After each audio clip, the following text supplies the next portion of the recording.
Hey lovely people, welcome back to my channel Ranita Coaching Center, the only Sahara for DLED pupil teachers. So in this video we are going to do English Education Unit number 3 DLED first year unit 1 और 2 की already upload हो चुकी है channel पर, तो अभी तक आपने नहीं देखी तो वो जाके देख लीजिए। पीवाईक्यू भी अपलोड हो रखा है, पीवाईक्यू की वीडियो भी देख लेना सो डेट आपको आइडिया मिल जाए कि कैसे क्वेश्चंस आपके एग्जाम में आएंगे।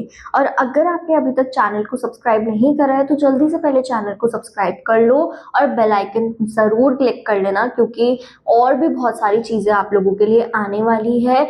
और वीडियो को लाइक करना मत भूलना।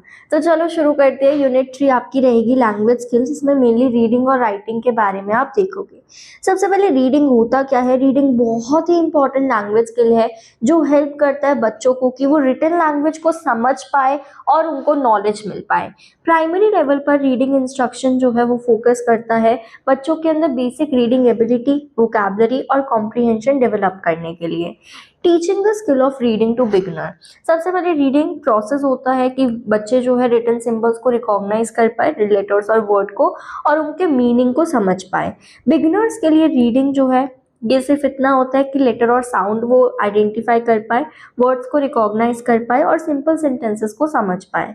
इंपॉर्टेंस क्या होता है रीडिंग करवाने का, बच्चों को सिखाने का। सबसे पहले ये हेल्प करता है बच्चों को कि वो रिटन लैंग्वेज को समझ पाएंगे। दूसरा, उनकी वोकैबुलरी और लैंग्वेज नॉलेज इंप्रूव होती है।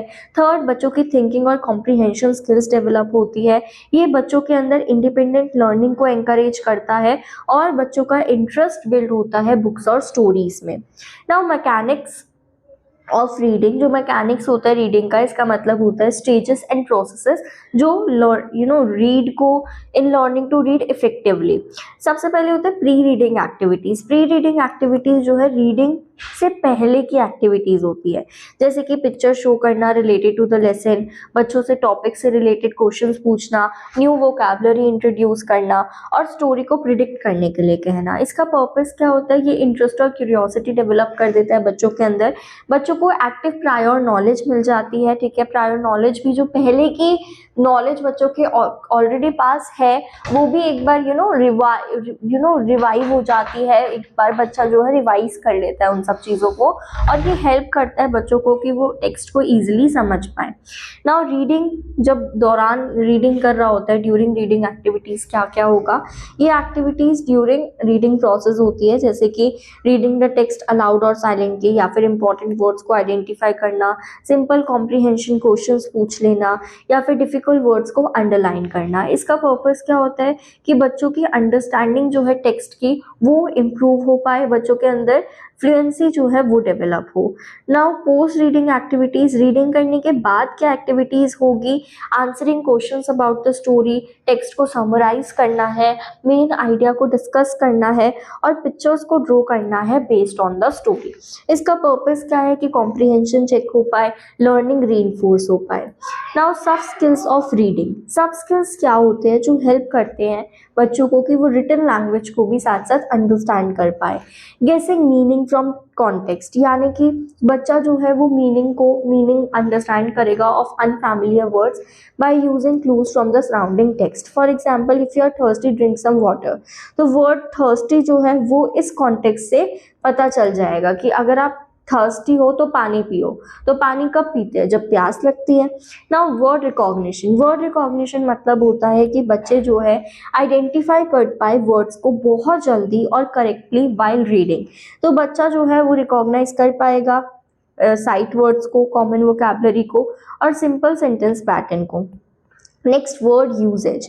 वर्ड यूजेज मतलब कि बच्चा समझ पाए कि कैसे सेंटेंसेस में वर्ड्स यूज हो रहे हैं। जैसे the boy is playing, she is reading a book, तो बच्चा जो है करेक्टली समझ पाएगा कि डिफरेंट सिचुएशंस में हम कैसे वर्ड्स को अरेंज कर रहे हैं। Types of reading. अलग अलग types of reading activities help करती है कि बच्चों के अंदर रीडिंग स्किल्स डेवलप हो। जैसे साइलेंट रीडिंग। साइलेंट रीडिंग मतलब होता है कि बच्चा जो है टेक्स्ट को क्वाइटली पढ़ रहा है अपने दिमाग में वाइल विदाउट स्पीकिंग अलाउड। ठीक है, इसके एडवांटेजेस क्या है कि बच्चों की कंसंट्रेशन इंप्रूव होगी, रीडिंग स्पीड बढ़ेगी और ये बेटर कॉम्प्रिहेंशन में हेल्प करता है। Then reading aloud. Reading aloud मतलब कि जोर से पढ़ना है, ठीक है, लाउडली पढ़ना है, सबको सुनाई दे ऐसे पढ़ना है। तो ये बच्चे की प्रोनाउंसिएशन इम्प्रूव करता है, कॉन्फिडेंस इम्प्रूव करता है और हेल्प करता है टीचर को कि टीचर जो है वो बच्चों की रीडिंग मिस्टेक्स को आइडेंटिफाई कर पाए। देन गाइडेड रीडिंग वो रीडिंग होती है, वो मेथड होता है जहाँ पे टीचर सपोर्ट करती है और गाइड करती है बच्चों को वाइल दे रीड। इसके फीचर क्या है कि टीचर एक्सप्लेन करती है डिफिकल्ट वर्ड्स को, स्टूडेंट रीड विद असिस्टेंस, ठीक है, टीचर जो है क्वेश्चंस पूछती हैं बच्चों से to check understanding. Shared reading मतलब कि टीचर और स्टूडेंट दोनों ही एक साथ रीड करते हैं। फॉर एग्जाम्पल टीचर जो है कि पहले पढ़ लेंगे स्टोरी को, फिर बच्चे पीछे पीछे बोलेंगे। इसके बेनिफिट्स है कि बिगिनर्स में ये कॉन्फिडेंस बिल्ड करता है और पार्टिसिपेशन को encourage करता है। Then reading picture book combine करती है इमेजेस और सिंपल टेक्स्ट को, जिससे बच्चों को मदद मिलती है कि वो स्टोरीज को समझ पाए। इसकी इम्पोर्टेंस है कि बच्चों की विजुअल लर्निंग इंप्रूव होती है, बच्चे कनेक्ट कर पाते हैं पिक्चर्स को वर्ड्स के साथ, बच्चों का इंटरेस्ट डेवलप होता है। Okay, then reading one word and two words. तो बिगिनर स्टेज पे बच्चा जो है, स्टूडेंट जो है वो वेरी सिंपल रीडिंग मटेरियल से स्टार्ट करना चाहिए, जैसे कि वन वर्ड रीडिंग, जैसे कैट सन बॉल की क्या है, वन वर्ड रीडिंग है। और टू वर्ड रीडिंग हो गया, फिर उसके बाद फ्रेजेस से बन गए red ball, big tree, blue sky. इससे बच्चा जो है सिंपल वर्ड से कंप्लीट सेंटेंसेस में मूव करता है। नेक्स्ट आ जाता है राइटिंग भी बहुत इंपॉर्टेंट लैंग्वेज स्किल है, क्योंकि बच्चा जो है अपने आइडियाज, थॉट्स, फीलिंग्स को रिटन लैंग्वेज के थ्रू भी एक्सप्रेस कर सकता है। प्राइमरी लेवल पर राइटिंग इंस्ट्रक्शन जो है वो फोकस करता है बच्चे की बेसिक हैंड राइटिंग पर, बच्चे की स्पेलिंग करेक्ट हो उस पर, और बच्चा सिंपल सेंटेंस फॉर्म कर पाए उस पर। ऑब्जेक्टिव्स क्या होते हैं राइटिंग के, कि बच्चों के अंदर एबिलिटी हो कि वो अपने आइडियाज को एक्सप्रेस कर पाए रिटन फॉर्म में, ठीक है, टू हेल्प स्टूडेंट्स की वो करेक्ट लेटर फॉर्मेशन और हैंड राइटिंग सीख पाए, बच्चों की स्पेलिंग और वोकैबुलरी इंप्रूव हो, टू इनेबल स्टूडेंट्स की वो सिंपल वर्ड्स, फ्रेजेस और सेंटेंसेस लिख पाए, टू डेवलप नीटनेस, कि बच्चों के राइटिंग में क्या है, नीटनेस आए और क्रिएटिव एक्सप्रेशन बच्चा कर पाए through writing. Teaching the skill of writing to beginners. तो बच्चे जब स्टेप्स क्या है इसके, कि प्री राइटिंग एक्टिविटीज होगी, जैसे सबसे पहले हम लाइंस, शेप्स वगैरह ड्रॉ करना सिखाएंगे बच्चे को, लेटर ट्रेस करवाएंगे या पैटर्न्स प्रैक्टिस करवाएंगे। देन राइटिंग लेटर्स, फिर बच्चा जो है वो अल्फाबेट लिखना सीखेगा, ठीक है, प्रैक्टिस करेगा लेटर फॉर्मेशन को। राइटिंग वर्ड्स, फिर बच्चा जो है लेटर्स को कंबाइन करेगा टू फॉर्म वर्ड्स, फिर सेंटेंस लिखना, फिर धीरे धीरे सिंपल सिंपल सेंटेंसेस बच्चा फॉर्म करने लगेगा। तो टीचर को गाइडेंस, प्रैक्टिस और encouragement प्रोवाइड करनी पड़ेगी during this process. Now hand writing skills. Hand writing का मतलब होता है कि बच्चा कितनी क्लियरली और नीटली लिख रहा है। गुड हैंड राइटिंग इंप्रूव करती है रीडेबिलिटी को, बच्चों की कॉन्फिडेंस को और प्रेजेंटेशन को of written work. Letter formation मतलब कि हम एक वर्ड को, एक लेटर को एक करेक्ट शेप में और डायरेक्शन में लेके जा रहे हैं, फॉर्म कर रहे हैं। Student should learn proper starting point, correct stops and curve, और कितना स्पेस बीच में होना चाहिए लेटर्स के, वो भी। कैपिटल लेटर, जो सबसे पहले जो लार्ज लेटर होता है वो कैपिटल लेटर होता है, और ये सेंटेंस की बिगिनिंग में लगता है या किसी नेम के आगे या किसी जगह के आगे। स्मॉल लेटर जो रेगुलर लोअर केस लेटर्स होते हैं, ठीक है। So working on practice notebook help करता है बच्चों की हैंड राइटिंग को इम्प्रूव करने में और राइटिंग्स को इम्प्रूव करने में through regular practice. Uses of practice notebook क्या है, कि प्रैक्टिस करे बच्चे लेटर्स एंड वर्ड्स को, सेंटेंसेस लिखना शुरू करे, राइटिंग एक्सरसाइज करे, इम्प्रूव करे नीटनेस एंड एक्यूरेसी को। Teacher should regularly check and guide students written work.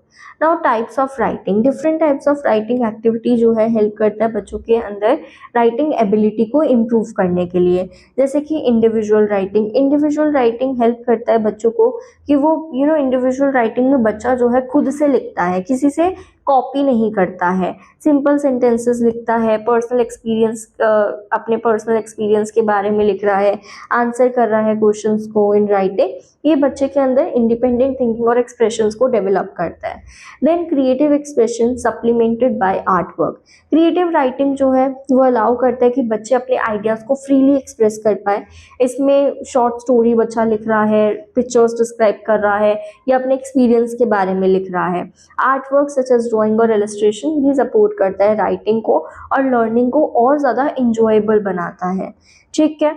Now importance of spellings क्यों इंपॉर्टेंट है? स्पेलिंग का सबसे पहले मतलब है कि करेक्ट अरेंजमेंट हो लेटर्स का in a word. Correct spelling important होती है इफेक्टिव राइटिंग के लिए। बेनिफिट्स क्या होता है कि ये राइटिंग को क्लियर और अंडरस्टैंडेबल बनाती है, रीडिंग इंप्रूव करती है, वोकैबुलरी इंप्रूव करती है, हेल्प करती है अवॉइड मिसअंडरस्टैंडिंग ऑफ वर्ड्स, ये कॉन्फिडेंस बिल्ड करती है और इम्प्रूव करती है ओवरऑल लैंग्वेज एक्यूरेसी को। टीचर जो है वो हेल्प कर सकती है स्टूडेंट्स को लर्न स्पेलिंग थ्रू डिक्टेशन करवा के, वर्ड गेम्स करवा के, रिपीटेशन एंड प्रैक्टिस करके एंड रीडिंग एक्टिविटीज करवा के। So this is all about unit number 3. If you find this video helpful, then please like, comment and subscribe the channel. Now I will meet you in next video. तब तक के लिए happy learning.